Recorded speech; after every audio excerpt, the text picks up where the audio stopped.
It's an entire world of just 64 squares. I feel safe in it. I can control it. I can dominate it. And it's predictable. So if I get hurt, I only have myself to blame. One of the things that come up a lot is, why do I stay away from trading on Thursday and Friday, or even the afternoon session on Wednesdays on the first week of each month? And it's only to do with the inconsistencies with the market symmetry and the things that I call a signature and price action. They will come in and out. They'll be hit and miss type setups. I've learned over the years that it's just better for me not to take these trading days with live money, because the probabilities are much lower than they are when they're not on those particular days. Not the same as like a FOMC. Like a FOMC day, I can sometimes go in after the FOMC announcement because it's created volatility. But ahead of the FOMC, I won't be in front of that, because it's basically a gamble. You don't know what they're going to do. For non-farm payroll, the elements about that week and what you've learned hopefully this week was that in the beginning of the week, this is what I teach my students, that Monday, Tuesday is kind of like your honeypot. You want to go into the market looking for your setups there. And if you don't find it, try to force it. You don't insist upon taking a trade. But if it presents it, you try to take it then. And then at the New York session on Wednesday, that's like your cutoff time. It's closing time. If you want to go in after that, just know that you're gambling. You're not doing what I've taught you and high-fiving me and putting up your trades and tweeting to me saying, thanks ICT, me for that, because I told you not to do it. Okay, so if you made money, that's on you. And if you lost money, guess what? That's on you too. But I see a lot of folks that will post, hey, what do you think about this? What do you think about that? And apparently they're not listening, because here's what I think. On Thursday and Friday, you shouldn't have been trading. That's what I think. And what do you do on those days? Well, basically, you're students, okay? You're learning. And even if you've been trading for a while, if you're listening to me, you are a student, okay? You're learning what it is that I do, whether you're going to use it or not. You're a student. So you don't want to be doing the things that I'm telling you not to do, because if you do that, you're wasting your time under my tutelage. You're not going to benefit from it. Apparently, some people like to come and they'll say, hey, look, ICT says don't do this, but I made money over here. Okay, that's fine. When it rains on everybody. Okay, that doesn't mean that you did something right that day. It just means that it is. When I first started making money years ago, back in the 90s, I had 9 months of sheer luck, folks. And it's not painful for me to say now. It was painful at the time to admit to myself that I wasn't as good as I thought it was. Like, I thought that books that I purchased and VCR tapes and CDs and everything else, well, not CDs, but DVDs were coming up then. And I thought that logic was building me into a juggernaut. And well, the only thing that was a juggernaut is how fast I blew the accounts. Because once the market started going into a trader's environment where everything stopped going parabolically one direction up, I discovered that I didn't know how to trade. And that was very painful to watch me blow not 1, not 2, not 3, not 4, but 5 accounts. 5 accounts in 1 year in the 90s, trying to force what I thought the books were working for me initially with. And it's a terrible experience. But when I tell you these things, what to avoid, what not to be doing, and then I see folks going out and doing the very thing I tell you not to do, and the worst thing that can happen is for you to find short-term success doing the things I tell you not to do. That's exactly the equivalent of what I was doing for 9 months in 1993. And it was not skill. That was luck. And you were lucky if you made money on Thursday. You were lucky on Friday if you made money. Now that the dust has settled, it's Saturday. If you look at the 5-minute price action on the E-mini S&P, Now, I don't have a chart in front of me, but I know what it looked like. It was very boring, very sloppy. Yes, there was a setup. Yes, there was a few little tiny little scalps. But if you were in there looking for a particular run, that would be framed with a larger degree of probability, not something just on a 1 minute basis. And when I'm looking at trades, I'm going to be all over the place, so that way you know. It's probably going to be difficult for some of you guys that are sticklers about, why don't I just stay on one topic? I'm not going to be able to stay on a topic because I'm literally speaking as my mind goes. So this is what it's like to be in my head. I may not completely close a topic, and if I don't add on something, obviously just tweet it to me in response to this post or this recording, and then I'll address it if it's something that's noteworthy. If it's something that's already been mentioned in other videos or things, then I'll pretty much just, I'll like your comment saying I read it, but doesn't mean that I'm going to answer it because I've already answered it somewhere else. But when I see folks posting that, hey, thanks ICT, I made this much money on Thursday or Friday of non-farm payroll week. I'm not going to high five that. Not because I'm ignoring you, not because I'm trying to be ignorant, but I'm trying to show you that you're doing the opposite of what I'm telling you to do. And some of you just simply want to have those war scars. Like you want to be able to go through what I went through, or anybody else that blows accounts. And, I got the war scars to prove I earned my stripes. If I could go back in time and I could have someone like what I'm trying to be, I'm doing my best to be the very thing that I was wanting to be, or not wanting to be, but wanting to learn from, someone that had the experience, had gone through the pain, suffered, lost real money, and then found a way to make money. That's somebody that I would have completely subscribed to, absolutely took everything they would have said to heart. And that's my motivation in doing all this stuff, because if I can save one of you from putting yourself through what I put myself through, then it's a success for me. But it's almost like a confessional too, because a lot of you look up to me as like this superhero kind of guy, and you view me as something that I'm not. I'm not like what many of you attribute characteristics like. It's undeserved. I'm an average little person, okay? I'm not really a big deal. I came from a small town, and I was fortunate to find my way in certain circumstances, certain chance meetings, and I've been blessed by a really big God. And that's who's behind me. That's where I get the tenacity to stay with it. That's who kept me going when I didn't have an ICT encouraging me.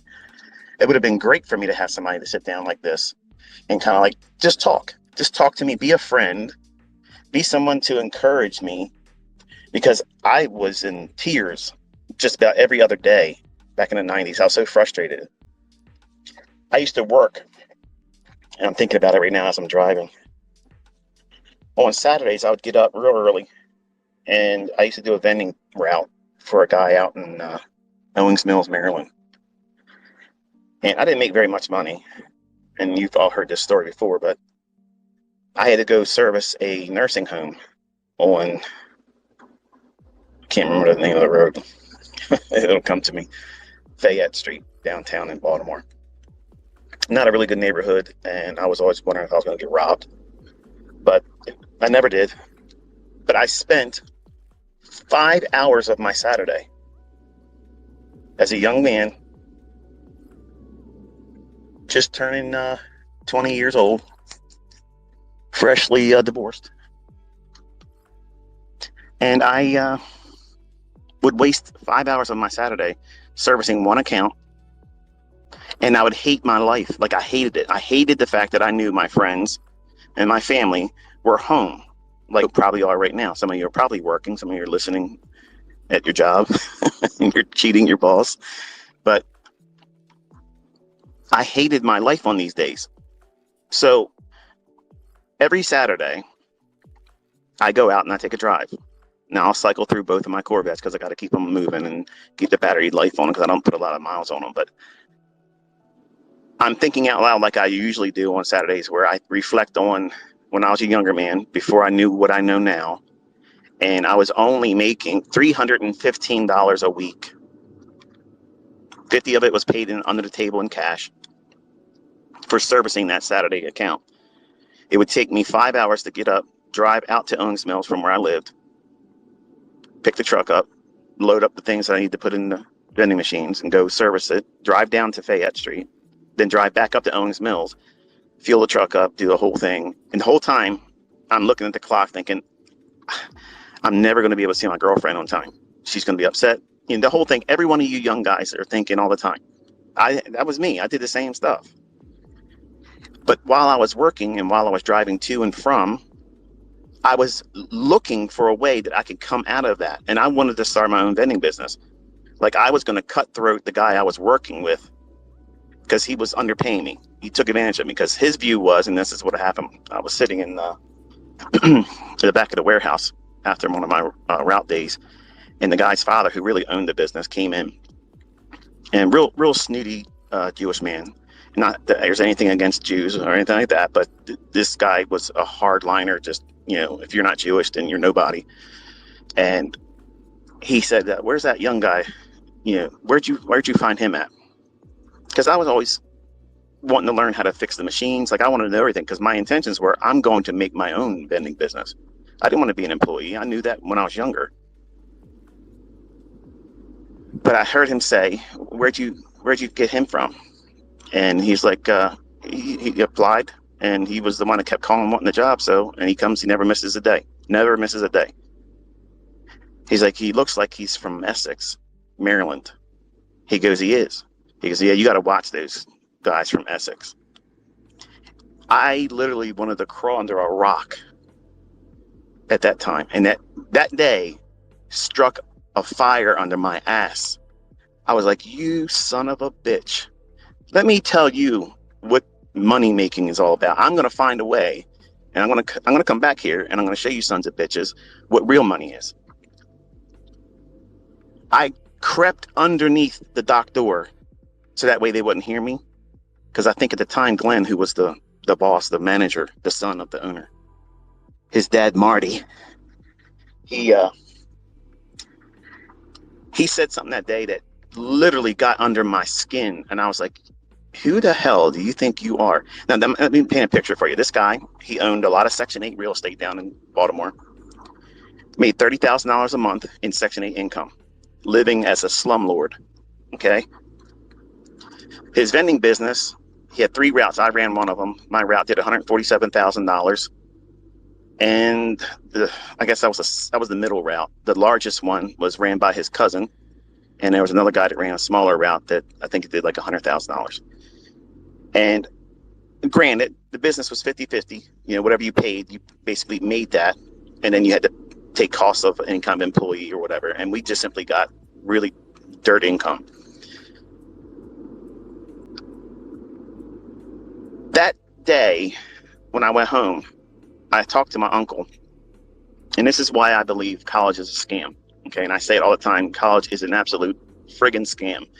I went to school after high school, did all the accelerated learning, all the additional things, and I was very high in math, science, and computer programming and operations. I was into all that stuff. When I was in 6th grade, I was making my own programs, making my own video games. Okay, it is what it is. Now, today, all the programming languages that are available, I don't keep up with it because I'm not trying to be a computer programmer. I'm not trying to be an employee, and I could care less. But that day when I came home and that employer of mine offended me without knowing that he offended me, obviously I couldn't quit because I needed the money. But I talked to my uncle, who was a University of Maryland graduate in finance and business management. And I said to him, I said, what would you do if this happened? And I explained what I just told you. And he was like, what did I ask? Like, did you say anything to him? I said, no, I was embarrassed. Like, I mean, I'm from Middle River, which is across the street, basically, from Essex, which is down the street from Dundalk, Maryland. Okay. And they are like the armpits of Maryland. Okay. Like, as far as like white trash, like that's the areas where you see it from. And I can say that because I came up from it. So a lot of good people live in there, and they still do. But generally, you get the Rough Riders from that area. And some folks that are from this area, when they hear me talk, they can hear, like when I say use, that's a slang that you can basically tell if somebody's from, Middle River, Essex, Dundalk, that vicinity. We all have that kind of vernacular, that little accent.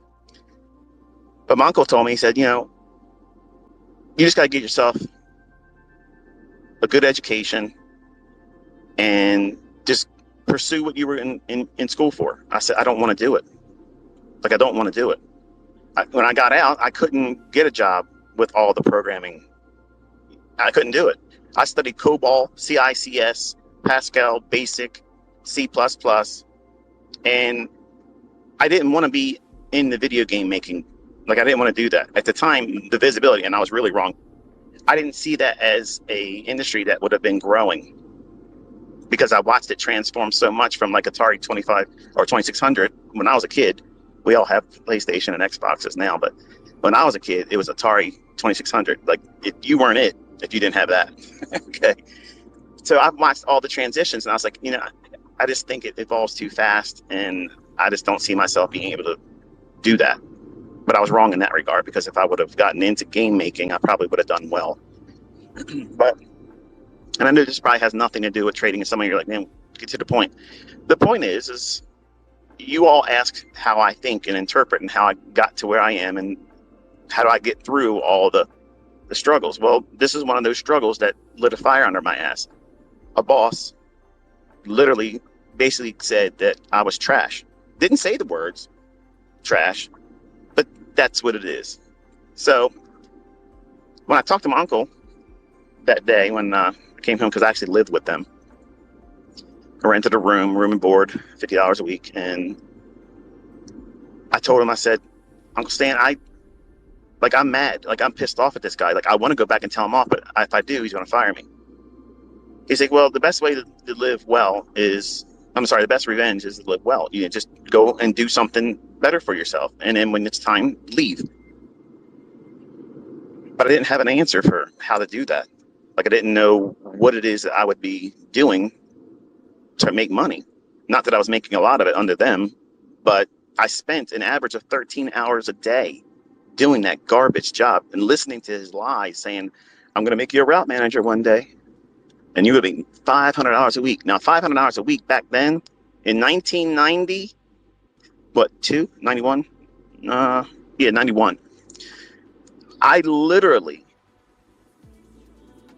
swallowed that hook, line, and sinker, thinking $500, that's mad money. That's crazy money back then. $500 is nothing. My stop loss, per tick is like that now. So the bottom line is I was pissed off, and I wanted to find a way. I wanted to find a way to get out of that situation. And my uncle's advice was go back to school and pursue more of the languages that are available today. Now, this is a guy who I love. He was a father figure in a period of my time of growing up. He let me move into his home, and they treated me very good. But this is the same person, and this is what I said, don't take life advice from people that have a lot of drama in their life. And there's people out there that critique me very hard, and they assume the things I talk about and say aren't good advice. But if you look around, there's a lot of folks, since I've been public teaching, they're showing the results. They're doing those funded accounts. I'm seeing people getting paid, not just the acceptance of these funded accounts. And I'm not going to sit here and rep anyone's company, because I don't have any affiliation. And please, if you're part of those companies, don't reach out to me anymore, because I'm not going to, rep you. I don't do those things. Just like brokers, I don't rep a broker either. I'm not introducing broker. I'm not trying to get you to do anything except for invest in time with yourself and believe in yourself, because I'm telling you right now, going to college is the biggest fucking scam you'll ever do. And I don't care if you make money because you went to college. The world has changed. Look around. Look around. People have no idea what's about to come. They have no idea what's coming. I've been talking to my students, telling them, before Trump got elected, I said all this stuff was coming. It's in video, it's documented, period. The things that are coming, you're not ready for. Your job is not guaranteed. Your boss thinks the same way about you, like I just described my old boss when I was a young man. They're not going to tell you because they can get a lot of trouble today where, back then, a lot of things, you can get away with a lot of things back then. But I was taking advice from a guy that went to college, graduated a very high GPA, business management, a math scholar, but he was managing a Kentucky Fried Chicken. KFC. Yeah. Here's my uncle, the guy I learned about trading from, who couldn't make money outside of the first initial plunge into it, where he made money to buy a condominium down in Ocean City in Sugar. And he told me when I was 15 years old and 16 years old, every Sunday at my grandmother's, the richest people in the world, Michael, trade futures and options. Get yourself a good job, become an electronic technician, save up, invest, and live like the fat cats. Well, at 15 and 16, hearing that, I'm interested in martial arts. Okay, I'm going to run my own martial arts school. I'm not interested in all that stuff. It sounds like the stock market. That's over my pay grade as a kid. I'm not interested. I hadn't really worked yet. And then when I started working, I was thinking, this sucks. First job was a dishwasher at Gerspec's grocery store. But I looked at my uncle that day and I told him, I said, can I tell you something? And I want you to know that I'm saying this with love, and I just want to know things better. But how do you feel knowing that you wasted 6 years of your life in college and all the bullshit that you subscribed to and the books that you paid for, all that prep work, all that stress and crunching numbers, all that stuff, and you're working at Kentucky Fried Chicken, managing kids that don't want to come to work, and then you got to stay and do their job. You did all of that as a result of spending time and the money. He paid out of his pocket, folks. He didn't have financial aid. Again, he didn't have those things. He paid for it with his jobs and savings and money, and he cut grass. And that's what he does today. He's a retired man. He doesn't even trade. And he's got his own little grass cutting business. So he puts a little bit of bread in that. And he's got a pension from Verizon where he retired from.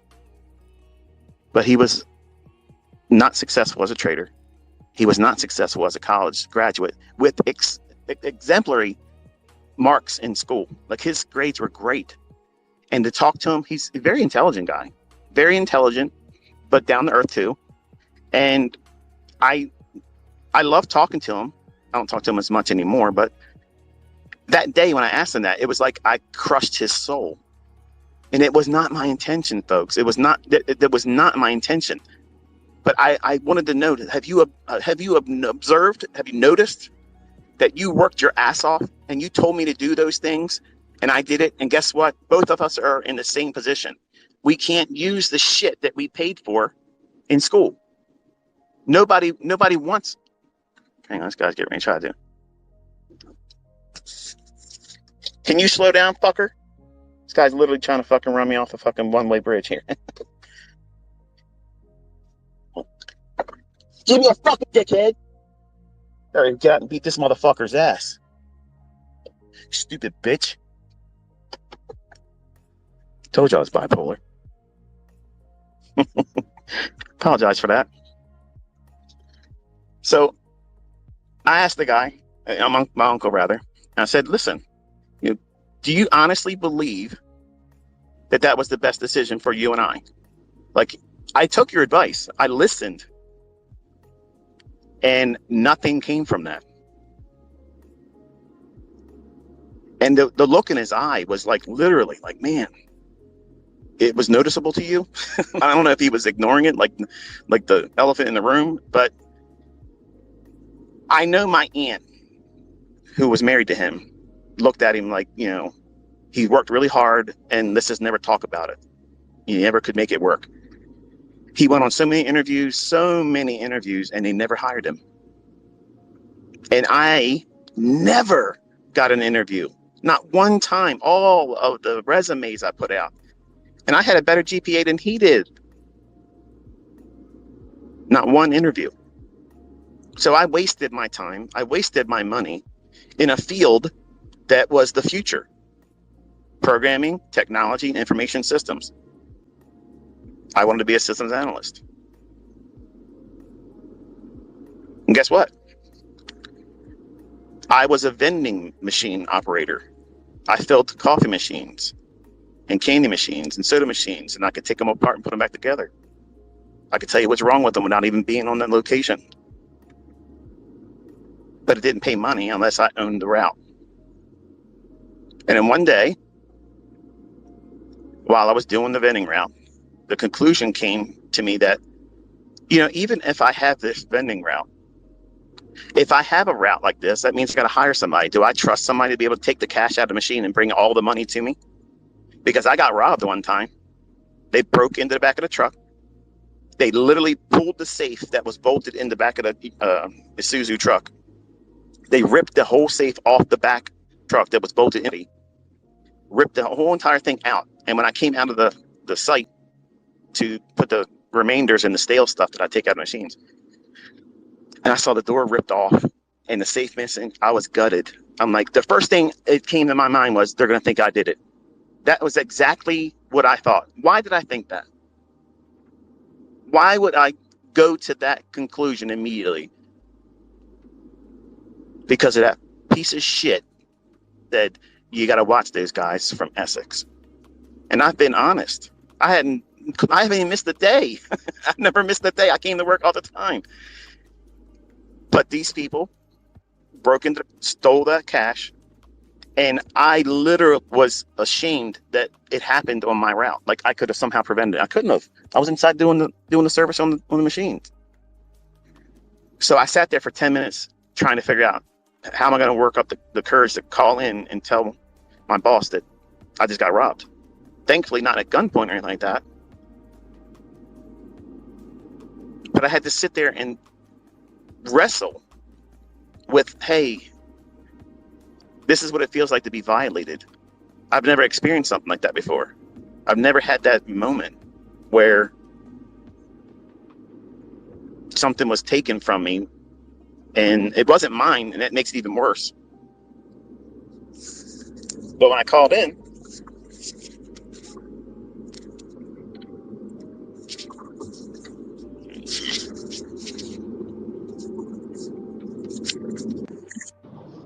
to talk to the owner of the company, I said, I just got robbed. What? Yeah, I just got robbed. And he's like, are you okay? And that made me feel better that he was at least asking that. And I said, I'm fine. I just came out of the site with the site I was at. And I said, they tore the door off the back. So it's a roll-up door. That's going to cost you money. And they ripped the entire safe off the floor. Like, it's gone. Like, it's completely gone.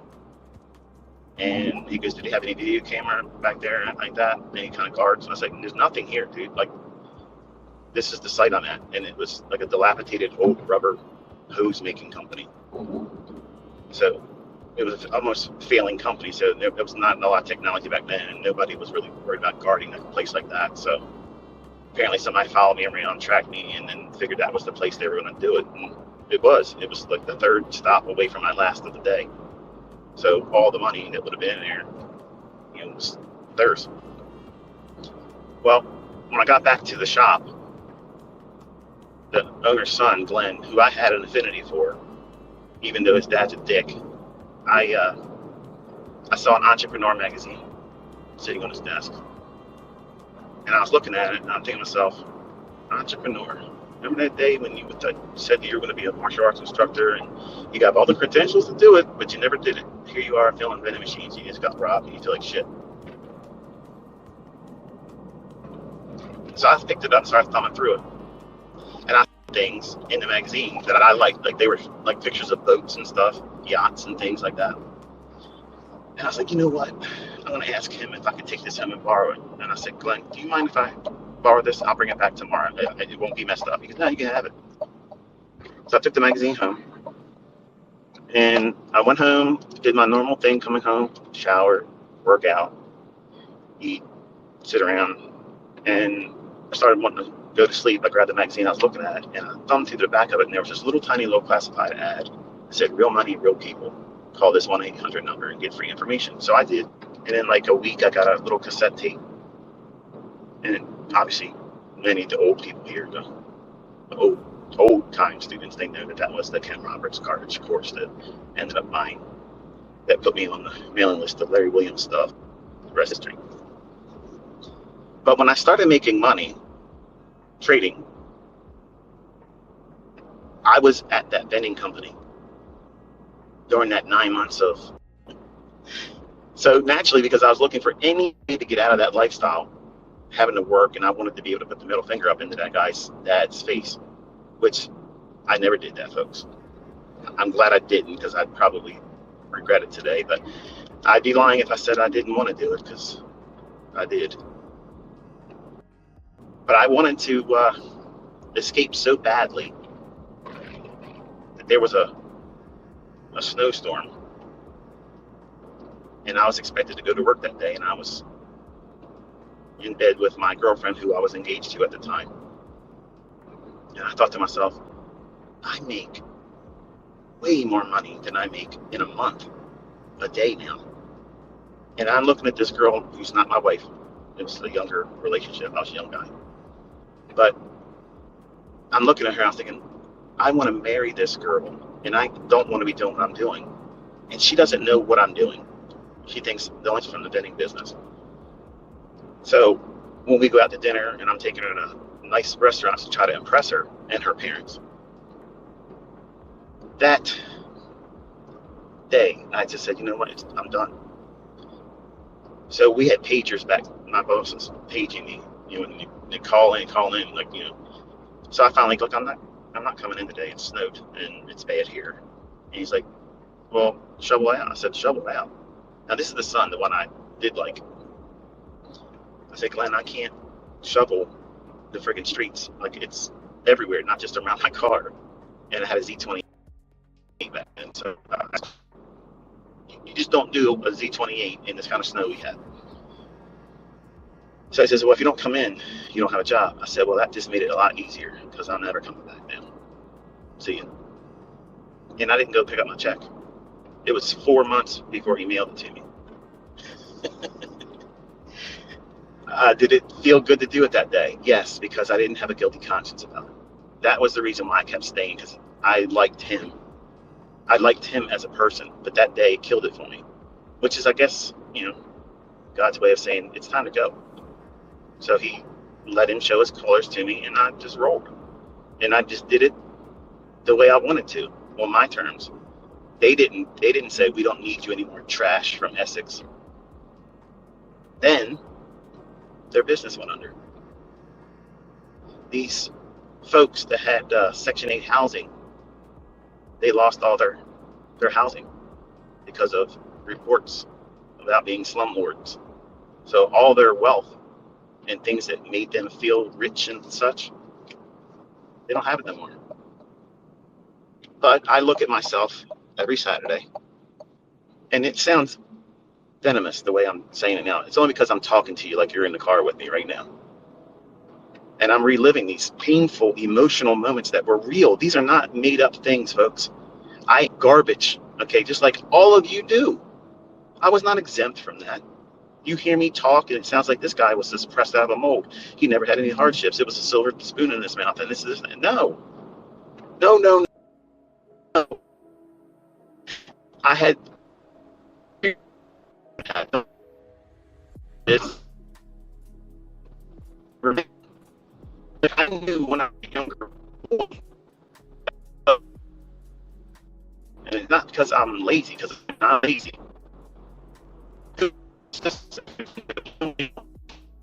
People listening, how can you recognize me?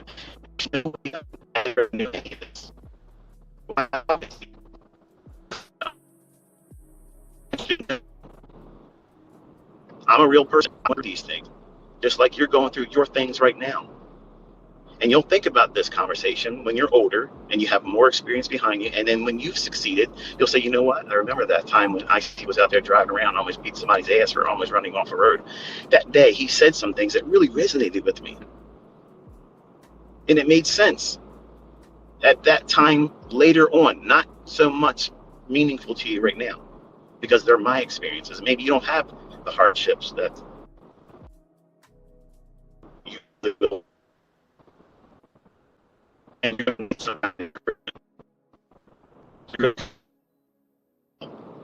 This is temporary. Don't let other people around you look down on you and make you think that that's where you're supposed to be. No, you are not where you are right now. You found me because you were supposed to find me. We crossed paths because you are expected to use what it is I'm teaching. You didn't find me by chance. Do I ever advertise? No. You ever seen any ads? Nope. No coupon codes, no special deals, no deadline. If you don't do it by this time, that's all garbage. That's people that need to sell. I don't need to sell shit. And when you taste what it is that I'm selling, it's real. And then when it's given to you for free, that's treasure. Look how many people are literally energized now. They're able to see it. And all it took for them is to literally engage. Take me for my word only on the basis of test and see if it's true. It costs you nothing but time. If I'm a fraud, if it doesn't work, you'll know right away. I didn't have that, folks. I didn't have those things. Hang on.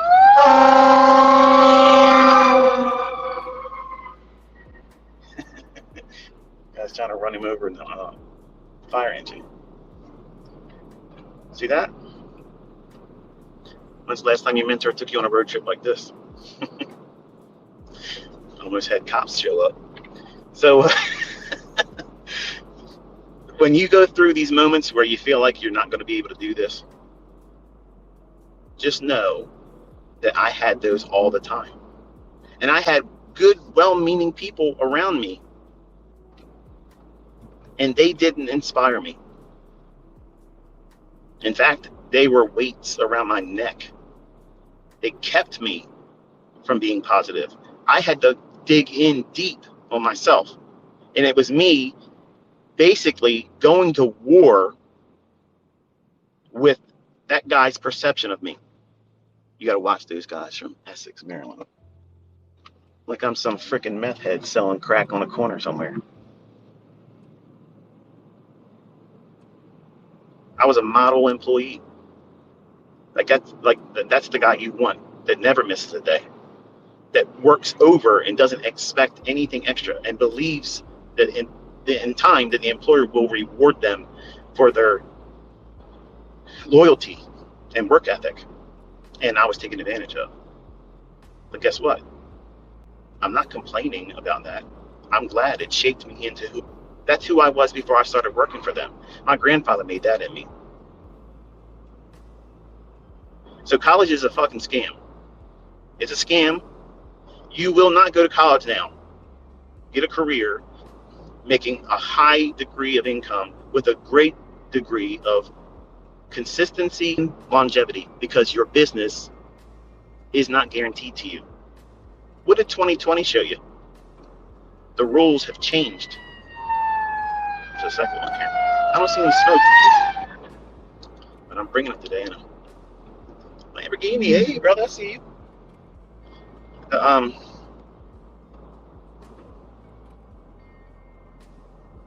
The world's changed, folks. And when I started talking in 2016 about what was coming, I got laughed at. Chicken Little. But I said, everybody on Twitter, said everybody needs to get ready because they're going to do something that's worse than 9/11, and it's coming. I said that in July of 2019 again. And in October, I said it also. And then he started censoring my posts on Twitter, and that's the reason why I left. I did not get run off of Twitter, because guess what, brother? I'm right here. Bring your shit. I'm right here waiting. Everybody can talk to me. Everybody can say what they want to say, and I'm right here to answer all of that.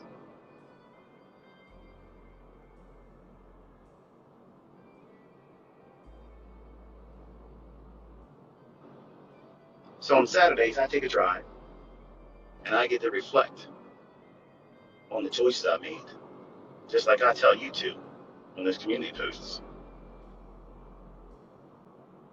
You got to look back and think, where have you been? What are you doing right now? Where are you heading? Are you still on task? Have you lost your bearings? Are you lost? Do you even know what you're doing? Did you even do anything last week that contributed to growing?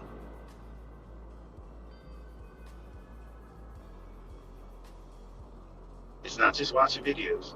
It's not looking at tweets and community posts. It's you rolling your sleeves up and getting out there and getting dirty in it, doing it wrong, and learning from that. That's the part that I thought was the prevention for me, though. Like, I looked at it like, I'm never going to get this. I'm never going to get this. And my aunt would come in and knock on the door and hear me weeping in there. Like, are you okay? Yeah, I'm just frustrated. What's wrong? You won't understand. And she wouldn't have. Even my uncle wouldn't have understood. Because I was trading my money, doing trades that I could not really realistically afford. And when they went bad, they were bad. But when they were good, I contained that. And I kept telling myself, this is how you keep going. When they look at you, and they look down at you, and they think that you're a friggin' bum, that you're never going to amount to anything because you live below your means, guess what? They don't know the real you. They can't see the real you. The real you is that person that knows that you don't have it yet right now. You know it right now. You don't have your power to do it yet, but you know you're getting there. And you're not going to take no for an answer. You're not going to be right. No one's going to convince you that you can't do it. No one's going to sell you an idea that's going to distract you and prolong the process. You know that you know that you know. Once you get that mindset, that's what's needed. You need to be doing that. Once you arrive at that point, it's just a matter of time, folks. It's just a matter of time, and how much time is it going to be? I don't know. Because everybody's different. But I can tell you, I had a plan that I did not want to be working when I was 40 years old. So I was willing to give up at that time half of my life to get to where I wanted to be at. And where I wanted to be at was financially independent. And I started with trying to earn and save $1,000 a month. And folks, that shit got real easy. Real easy. And then when you start getting these mile markers, you don't need cheerleaders around you. You don't need anybody to tell you, that boy, that girl, you're going to do it. Keep doing what you're doing. Because your bank account tells you that. Your bank account tells you, you're doing shit right, man. Who cares who believes you? Who's going to convince you when you got millions of dollars in the bank? Who do you need to tell you that you finally arrived? You need somebody to talk to you? You need Tony Robbins to talk to you about how you're doing a good job? You got 7 digits floating around in multiple banks. You need Tony Robbins to tell you you're doing a good job. No. You don't need that. All you need to do is show up. Put the work in and do it consistently.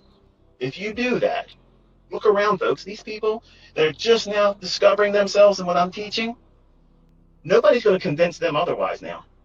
They tasted it already. They've already tasted it. They know what it feels like now. No one's convincing them otherwise. They're never going to be told what they're doing is the wrong way now. All I've ever invited everyone to do. If you do that, I promise you, I guarantee you, you will never, ever put this down again. Because once it bites you, you're infected. You just accept it now. It's a way of life. These markets are in your blood. And guess what? Some days, it ain't right. I had a friend when I was growing up said, if it ain't, how do you say it? It ain't right if it ain't rough, or that's not how you say it. It's not rough, it's not right if it's not rough, or rough if it's not right, something to that effect. And it's kind of like trading. If it's easy, you probably are doing something that isn't going to be sustainable, like it was for me in 1993. That was luck. It ain't rough if it ain't right. That was the expression he used to always tell me. And as a young guy, I would complain to him. I'd be like, where do you see us growing up and being later in life? He goes, I don't know. I'm just living right now. And as cool as it sounded back then, that scared the hell out of me, because I needed to know.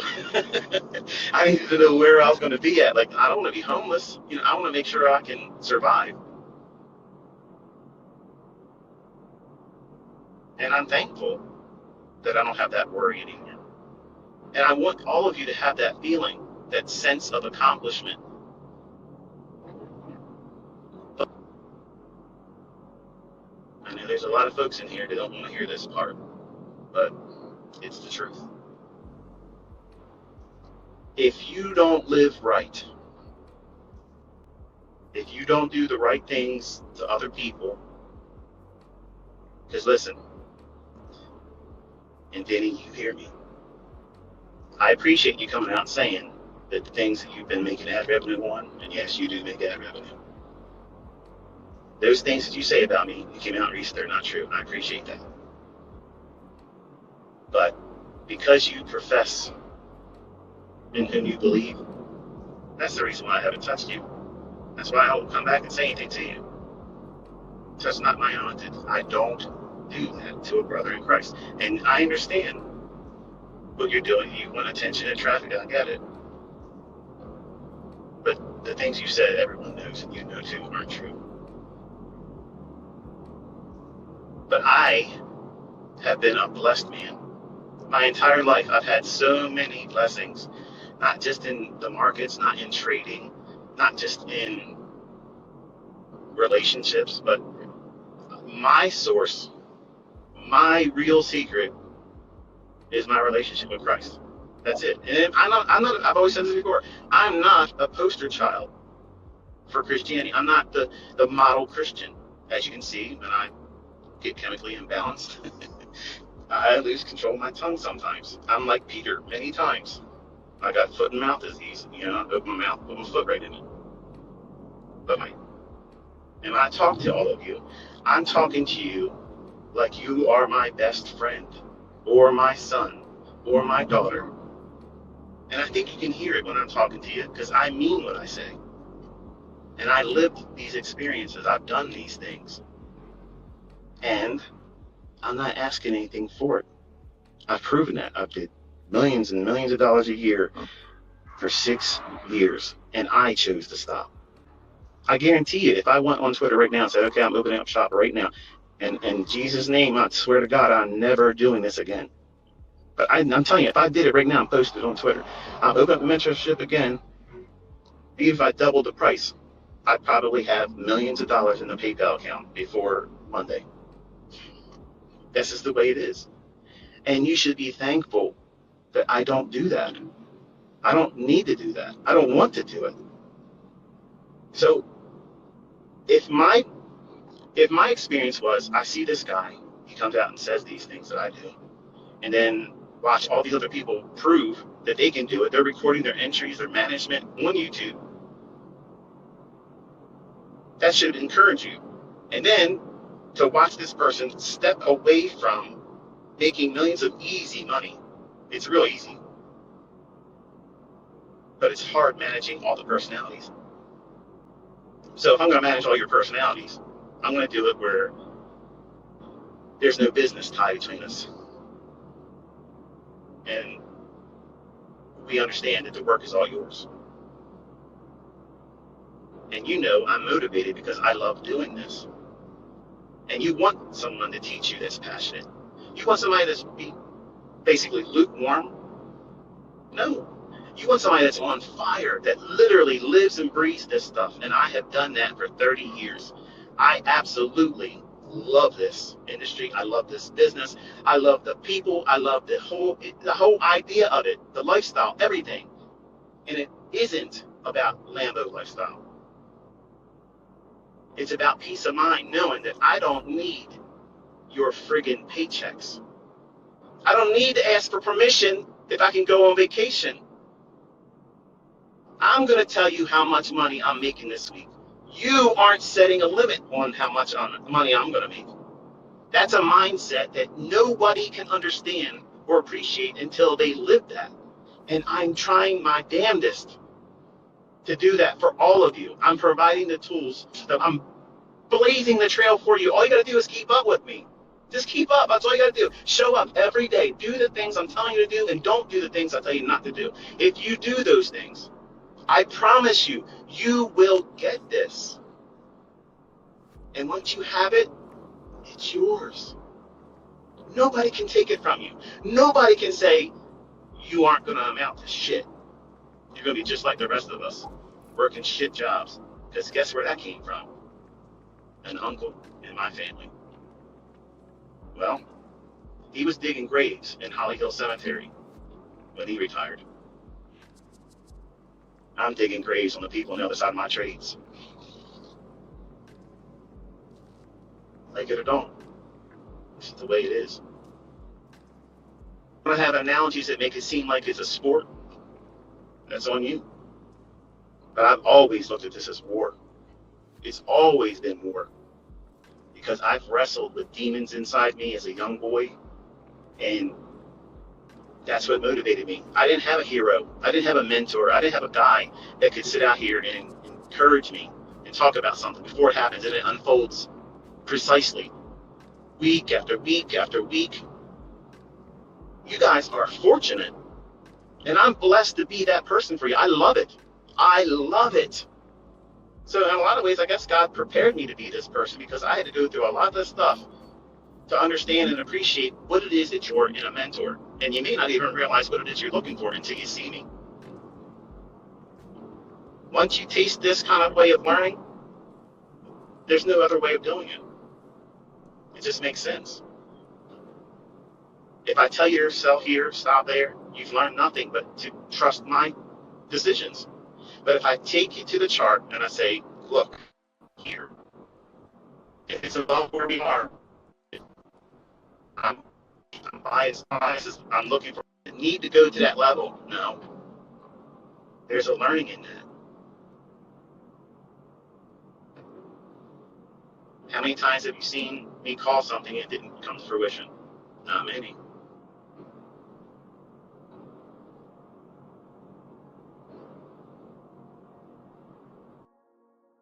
Oh, my son, obviously, some of the guys out there, they're afraid that their all account challenge is going to get trumped by my son, who is a neophyte. I think I've already done that so far. The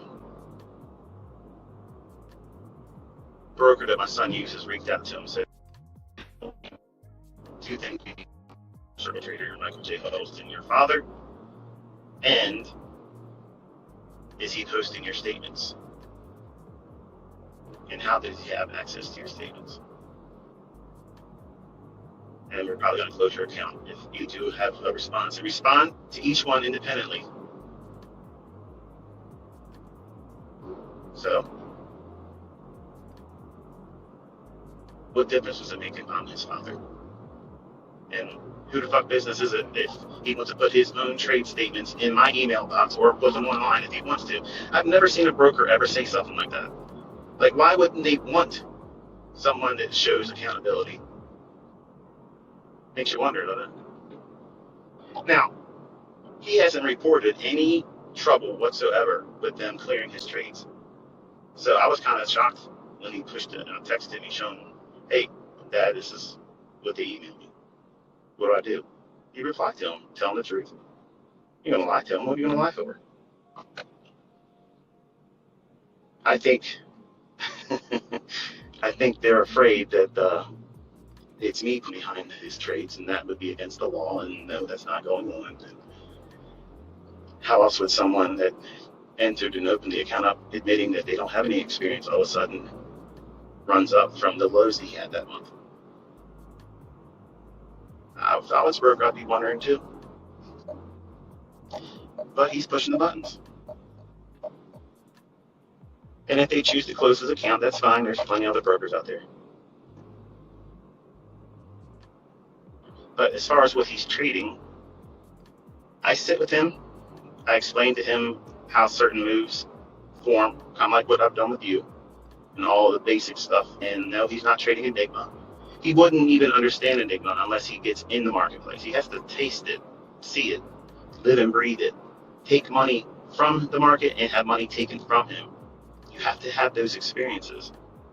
And I put him in those situations with conversations saying, what do you think would happen if you went in right here? And he's excited to get in a trade. Like, he's not in a rush to get in. If anything, he's reluctant. So I know what he's afraid of. He's afraid of getting it wrong. In my eyes, he doesn't want to fail. And I can't stress this enough, Caleb. You have made me so proud. The fact that you're doing it, I love that. I know he's going to succeed because I'm going to fucking guarantee it.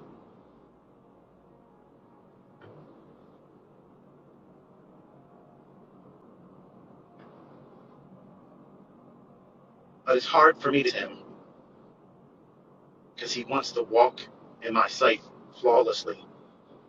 And I don't expect that of any of my kids. And when you have kids, or if you have them, you know what it means to feel that. They can't do anything wrong because they're your kids. They make bad decisions, but they're still your kids. But with this, I have waited so long for this. And I'm pouring my everything to him. And I don't want him to be fearful of losing. Losing, that is a tax on success. You're going to have losing, man. It's just the way it is. I lose, I get it wrong, it doesn't matter. I still beat their ass. That's the way you have to look at it. Every sports team, every sport, they don't win every down, every inning, every whatever the hell it is. I'm not even a sports fan. I'm trying to draw out other analogies because some of you don't like to hear the war story stuff. But every day isn't going to be a winning day. And I want him to understand that if he does this and he has a losing day, I'm not looking down on him on that. I want to see, does it affect you on the other side of that loss? That's what I'm interested in as his father and as his instructor in terms of trading. I want to see, how does it affect him mentally? Because I'm going to tell you right now, when I was younger, when I lost, I was pissed off. I hated everybody. I could have easily snapped the neck of somebody that would have came up to me as soon as I dusted $3,500 on a trade that I knew damn well 20 minutes before I should have got out of that thing. But now, the next person that speaks to me, it's his fault.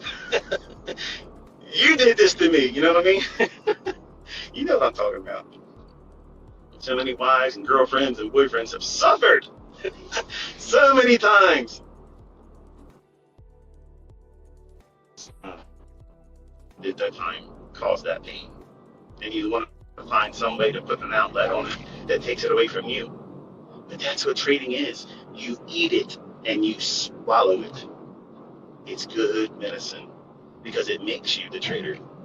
That bad stuff that happens to you, that's what every wildly profitable trader has done a lot of. They ate that.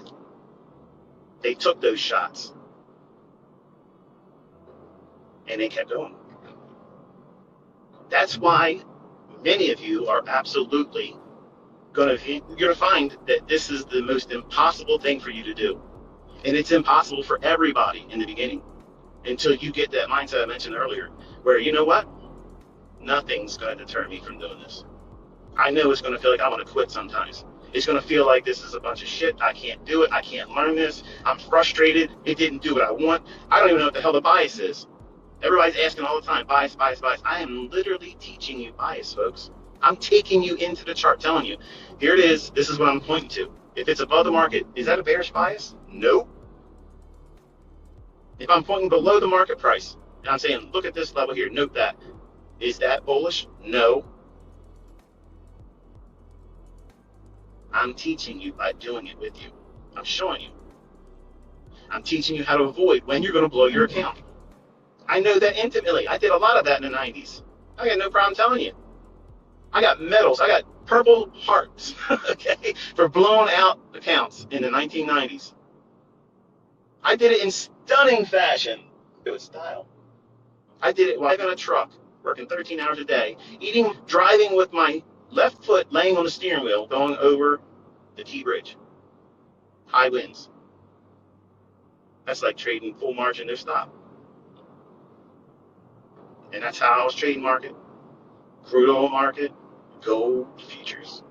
I was doing all that stuff and losing my ass the whole time doing it. Well, blew that account. It's going to take me 6 weeks to save up another. Well, but guess what? Nobody could have told me ever that was a dumb decision. Because I knew in my heart, I have tasted what it feels like to win. And those wins were more than my monthly income gross. Let that bug bite you. And it'll never leave you alone. It'll never, ever leave you alone. So you might as well just roll your sleeves up, accept the fact that it's going to take some work, it's going to take some effort on your part, put in the time and the work, defer all your weekend warrior stuff that you want to hang out with your buddies and go out with your girlfriends and go buy what's on sale. Stop all that. Invest your time and your money in yourself. Because I'm telling you right now, there isn't anybody, I don't know anybody that went to college that makes as much money as I have. I don't know anybody like that. College didn't do that for them. Now, business owners, yeah, that's the way you do it. But employees, my opinion is even an average, consistently profitable trader will slap the money bags out of the best of any employee of any company. Because you're not limited. That company says how much you're going to make. You're an employee. You're subservient. I'm not subservient to anybody. Well, the Lord. But outside of him, I ain't got to listen to nobody. Nobody tells me what my schedule is. No one tells me what I can and can't. Nobody puts a limit on how much I can earn.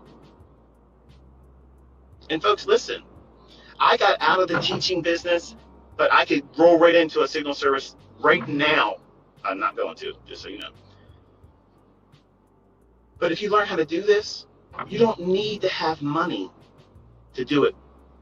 Learn the skill set and then prove to everyone online that you can do it consistently. I guarantee you, they will throw money at you. They will throw it at you if they could just watch what you're doing beforehand. I teach this with my students all the time. I have a lot of folks that are literally barely scraping by. There's no way they're going to open up a $100,000 trading account. They're not. So those funded accounts, I think that they're a good idea. Are they all good? No. Do I have a reputation of doing business with them? No, I've never done anything. We'll never tell you this company or that company over another. But the skill set, once you know it, folks, listen, man. This is not pipe. This is really real. You can sit in front of a chart, determine where it's going to go, where it's not going to go, and it delivers consistently. That's a skill set very, very few people can do on this planet. Even the folks that are outside what I teach and they're consistently profitable, you have a system. You know that you are part of a society that is so minuscule. We're like the League of Extraordinary Gentlemen and gentle ladies. Please don't get on me about the gender stuff. It is what it is with me. But you're an exceptional breed of person if you can sit down and interpret these charts and read the tea leaves. And you earn those stripes, whether you're doing what I do or another way of doing it. But I ain't going to knock anybody that's consistently making money. Who can do that? Nobody should. Nobody has anything to say anything about anybody that's making money. Because if you're making bread doing this stuff, you arrived. Nobody's going to tell you different.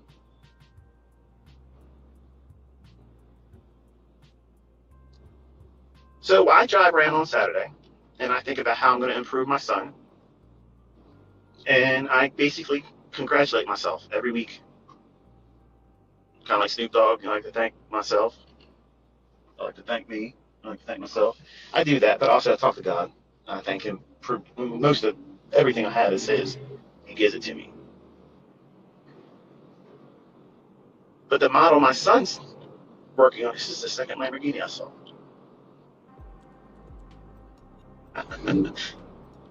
Yeah. There's a green one earlier when I said it, and I was a late one there. I'm up here by Town Road. I took the same drive up to the Krispy Kreme that the private investigators that never got paid follow me around. I got to twist the knife when I can, folks. But I talk to my son a lot about what he wants to do, like where he sees himself. Now, he obviously knows that we can live way, way more affluent than I do.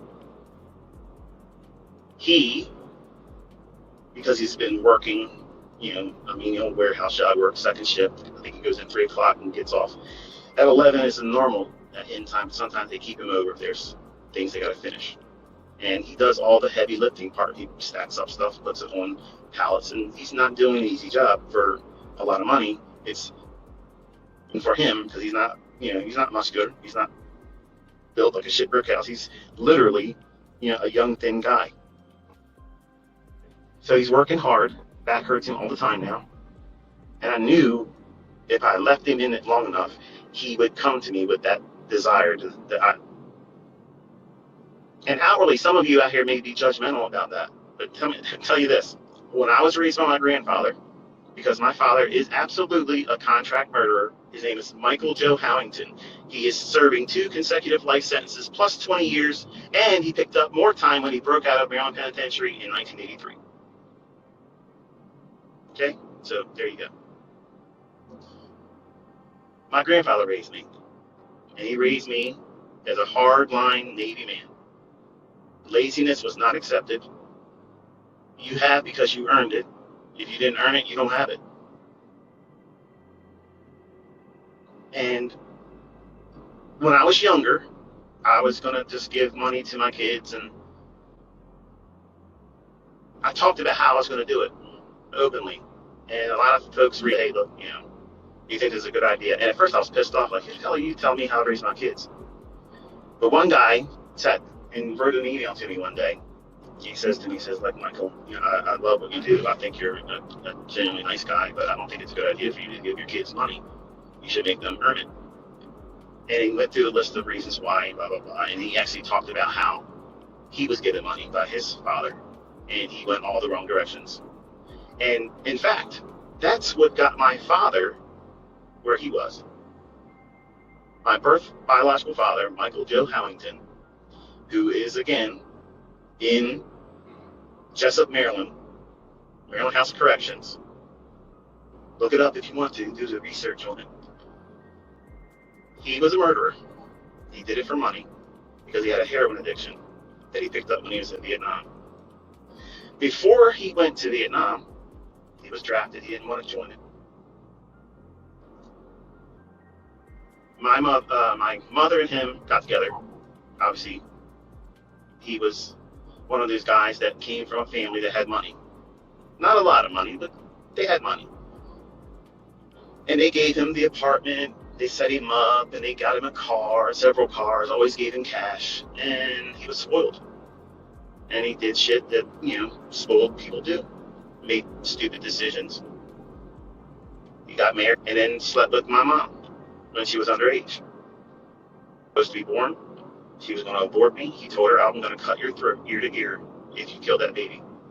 And that's the reason why you hear my voice. That's the only thing my father did for me. He's never spent any time with me. He never did anything with me. Ever. But my grandfather raised me. I lived with him. So, my son Caleb, I pushed him into a similar step. He has grandparents that are not doing well. My mother-in-law, she has cancer, lung cancer. She's got like half of one lung, a little less than half of one lung, and her husband is failing. Like, we don't even know how long he's going to be around. We're surprised he's still here. So my son does two things. He lives with them to help them in many ways, like a hospice. Not that they're on their deathbed, but he does a lot of things for them that they can't physically do. And he works his second shift job when they are resting in the evening time. So for the assholes out there that try to judge my parenting or my kids, none of my kids are profitable, successful millionaire traders that I'm about to make one of them. My oldest son, he invested in crypto, made a little bit of money last year, and I told him, get out, please listen to me, son. Nope, this is the way it is. We had a falling out because he wanted a house and set him up with cash, and he wanted to be like my dad, and I told him I'm not going to do that. And we have not talked since then. He does things in his life that I live, and some of them could get him in trouble. But he doesn't listen. But he's his own man, and he'll have to take those consequences. But he has lost a lot of his money because he didn't listen. I told all of you crypto was going to crash. I don't trade crypto, so please stop asking me about it. I'm not going to talk about how my concepts work or don't work in them. I don't believe in crypto. So if you're trading crypto and you made money, congratulations. But don't attribute to me because I didn't help you do it. But if you lose money, don't complain to me because I said don't use it. But I say to my son Caleb all the time, I'm like, look, you've never complained about any of the things that you're going through right now. And that's exactly how I was. I didn't complain that I had to stay within an earshot, that I had to be right around the corner to take my grandmother to the bathroom because she couldn't walk. I didn't complain about that. I just thought that's what I had to do. What was I going to compare it to? I didn't have anything else to compare it to. Just like Caleb. So now he has the right mindset. Out of all my children, he has the right mindset. He has worked menial jobs and made nothing, hates his friggin' career, okay, because it's not even a career. It barely gives him any money. His back hurts every single day, and he wants to finally do his own thing. That's the fertile mind that I need. He knows what it tastes like to be living like that. He never one time complained, Dad, can you just do this for me? He's never asked me for anything. He's never done that. My other kids always ask. That's normal, I guess. But Caleb wants to just be able to earn enough money to not worry about money. He's not even trying to be rich. And that's how you get rich. Hear that, folks? You get rich when you don't try to get rich. When you do something with passion that you want to do well because you enjoy it and you love it, you need to make trading like that. And that starts by doing analysis and loving the analysis, back testing, reading price charts, and just pouring over top of it and not finding anything else that would be more interesting except for your relationships. Because they're important. You got to balance that.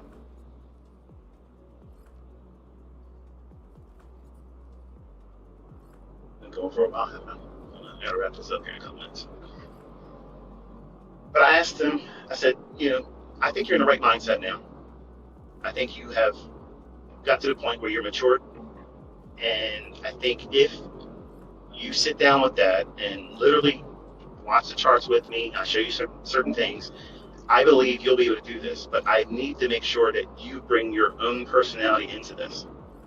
So, character. And to describe him, he's socially awkward.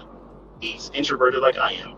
But if he's comfortable with, like me, I'll just go on and shut up. Never. Okay, I stop talking when I'm asleep.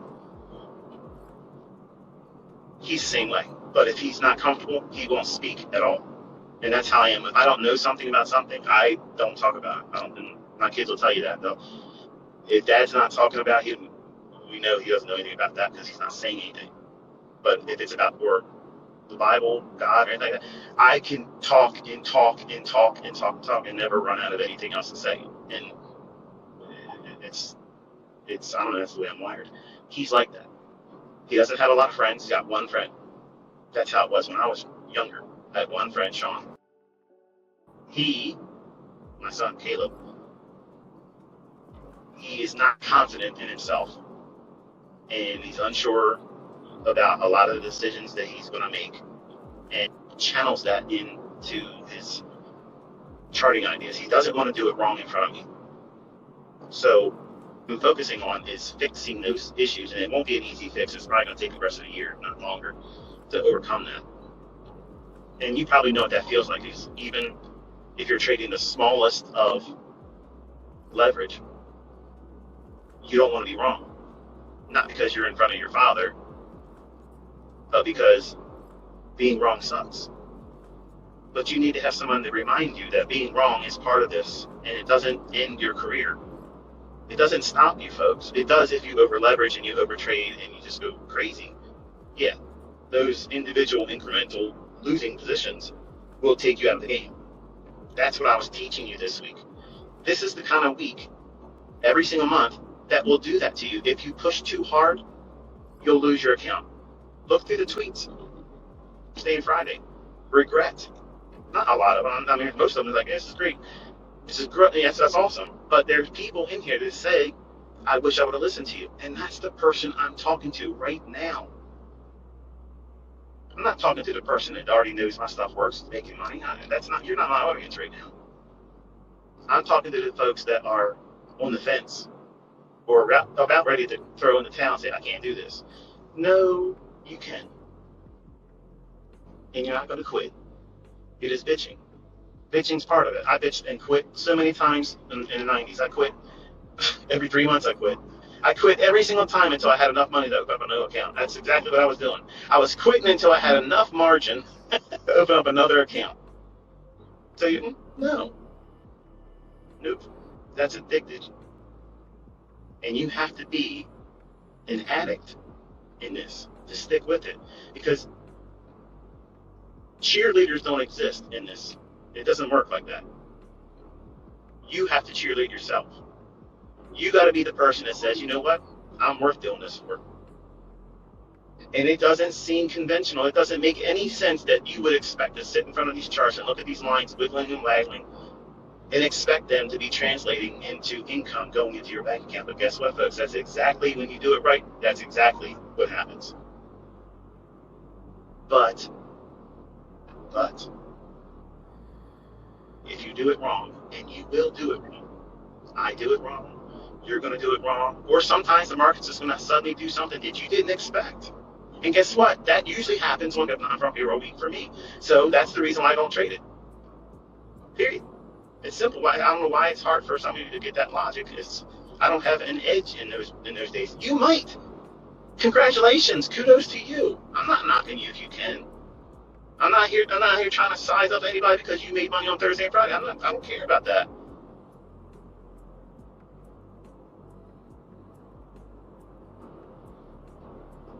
But my son, because he's indecisive, because he's unsure about himself, I'm kind of like guiding him into a model that seeks 5 points. And again, I gave an example. Someone asked him on Twitter, and I replied to it earlier this morning. What does that mean? And I said he wants to trade just the EMA and S&P, because he's already tasted NASDAQ, and it moves a little too quick for him. Doesn't like that fast movement. He'll like it later on. But right now, ES is a little bit more subdued, but it can be wild when it needs to be. But 5 points in the morning would be like buying it 41 even or 4100 on the EMA S&P, and then having a limit order to sell it at 4105. So you would get 5 points times $50 on one contract, $250. So I'm trying to give him a model that repeats that once in the morning, the afternoon. he's going to be going in every single day looking for it, but it has to have certain rules and expectations. And once we settle in on that, I promise you, I will share what it is he's doing, because I'm going to tell you what he's made with it. So it's not a demo account. Okay. If we have to use a different broker, and say AMP closes his account, I'm going to make their statements that he gave me. I'm going to give him the form with me to show him anyway. So they're not stopping that. Okay, but to keep his account open and let them sleep at night by not posting it while he's trading with them, then he won't do it. But I don't need to make anything photoshopped or fake. If I'm going to Photoshop something, I'm going to Photoshop, a mustache or a beard, something stupid. Trading, I don't need to make anything fake about that. Okay, I can do it. And just like you're learning, you're going to learn how to do it. And it's fun. When people doubt you, I know a lot of young guys want to get out here and just smash everybody's head. You ever ask yourself why you want to do that? Why? What is it about? Because some of you really want to go out there and vehemently defend me. Like, I need you to defend my honor. I don't need that in me. I enjoy it. Bottom line is this. If you feel like you got to go out there and prove yourself, listen, folks, this is for the young guys. And Danny, this is you too. You were scarred. Sometime in your life, you had something cut you so bad that you had something taken from you. Somebody that you loved cut you so deeply that now you have a wound that nothing can fill it except for you proving to them that you are better than they thought you were. You were worth more than they thought you were, and then hurt you. And you want to prove it to them. But because you can't prove it to them, you're going to prove it to anybody and everyone that gets in front of you. And I tell you this because that's how I live my. I can't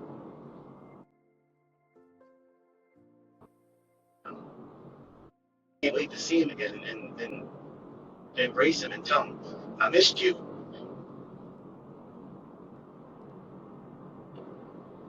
And I hope that he's proud of me.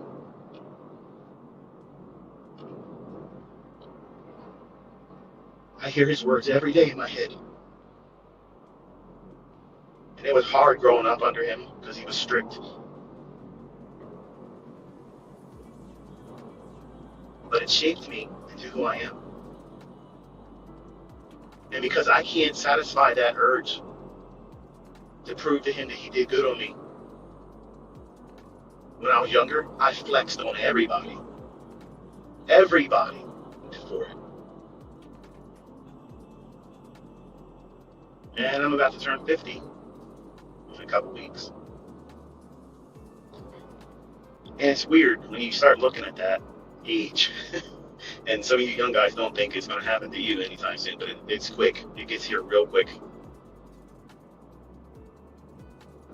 You start looking at things differently, and things don't matter like they feel like they matter for you right now. I can get out here and do all kinds of things, folks. But when you're done doing it, payout isn't nowhere near as much as you expected it to be. And the bottom line is this: nobody cares. Nobody cares. So really, you're just doing it for yourself on reasons that aren't really worth it. So if you're in trading to prove your self-worth to somebody else, you're doing it wrong. You're going to do it wrong because of that. You're going to try to push too hard when you shouldn't. You're not going to follow the rules because you have a vendetta. You have something to prove. When it's a process that you have to follow. Not, I'm going to prove something to somebody else. No. Because if you follow the process correctly, they'll, trust me, if they're paying any attention to you, they'll notice it. To remind them of it. That's wisdom that comes when you start getting older. I didn't have that as a 20-year-old. I don't care what people think of me anymore because I live my life. I live my life. I lived my life. I've done things that no employer could have gifted me with bonuses and salaries that would ever take me to a point where I can afford things I have now. And I have a skill set that no college would ever teach you. And guess what? The institution of ICT, this college, it's free, baby. There's no financial aid needed. It's show up and put the work in. We don't give diplomas around here. Your diploma is your account growing. That's your GPA. You want your GPA to be high. You work at that. Nobody gives that to you. You earn it here. And when you earn it, nobody can take it from you. Nobody can minimize it. Nobody can make fun of it. Nobody can talk down to you at all. When,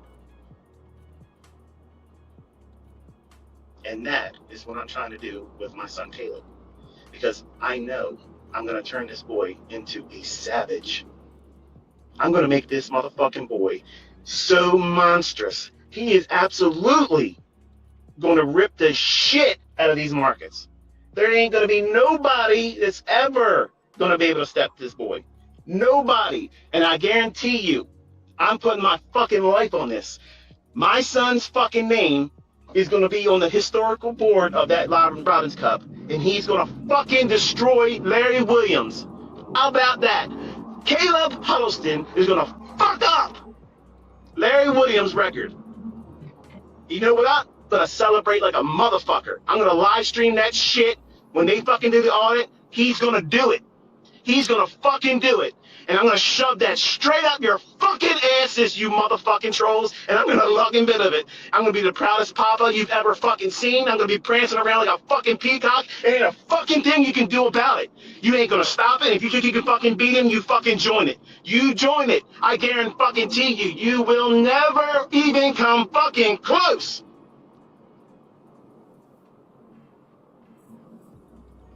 You like that crescendo? It's coming. Until next time.